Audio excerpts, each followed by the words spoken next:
আসসালামু আলাইকুম সবাইকে। কেমন আছেন সবাই? আমি আসলে গাজর তেমন একটা পছন্দ করি না।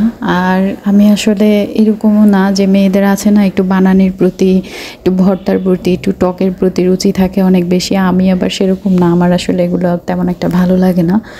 তো গাজরের ভর্তা আমার কখনোই খাওয়া হয়নি। তো একদিন আমার শাশুড়ি মা আর কি উনি একদিন গাজরের ভর্তা করে দিল। তো আমার বলল যে একটু খেয়ে দেখো কেমন লাগে। তো খেয়ে দেখলাম না মাশাআল্লাহ অনেক ভালোই লাগে।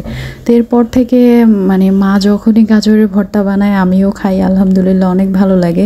আর এটা এত বেশি ভালো লাগে যে যেটা বলার বাহিরে। আপনার বাচ্চারা বা কেউ যদি গাজর খেতে পছন্দ না করে সেক্ষেত্রে আপনারা এভাবে বানিয়ে একবার খাওয়াতে পারেন, দেখবেন তারা বারবার বলবে যে আমি গাজরের ভর্তা চাই। মা এই ভর্তাটা এত বেশি মজা করে বানায়।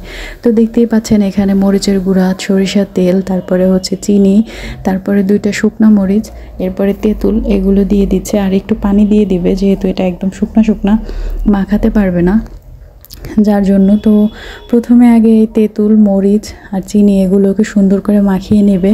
আর ট্রাস্ট মি, এই ভর্তাটা আসলেই অনেক মজার। যেহেতু বললাম আমি ভর্তা খেতে তেমন একটা পছন্দ করি না, আমার দেবর আবার মাশাআল্লাহ ও যে কোনো ধরনের ভর্তা, টক জাতীয় খাবার ও আবার ভীষণ রকম পছন্দ করে। তো পরবর্তী টাইমে আমার ভালো লাগছে বিদায় একদিন বললাম যে মা আজকে আপনি ভর্তাটা বানান, আমি ভিডিও করব, এটা সবার সাথে শেয়ার করব যে এটা আসলে কতটা মজার। তো মা বললো ঠিক আছে করো ভিডিও। তো এই যে মা বানাচ্ছে ভর্তাটা, আমার আসলে কথা বলতে বলতে জিভে জল চলে আসতেছে। তো বানাচ্ছে আর বলতেছে যে এটা আসলেই অনেক মজা। আমার মামি শাশুড়িও পাশে ছিল, তো সেও বলতেছিল যে আফা এই ভর্তাটা যে বানান আসলে এটা অনেক বেশি মজা হয়।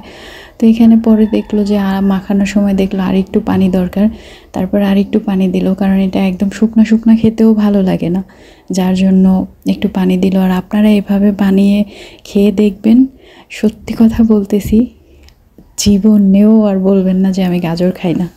খুব বেশি ভালো লাগে, খুব বেশি মজা হয় ভর্তাটা। আবারও বলতেছি কেমন লাগলো জানাবেন। আল্লাহ হাফেজ।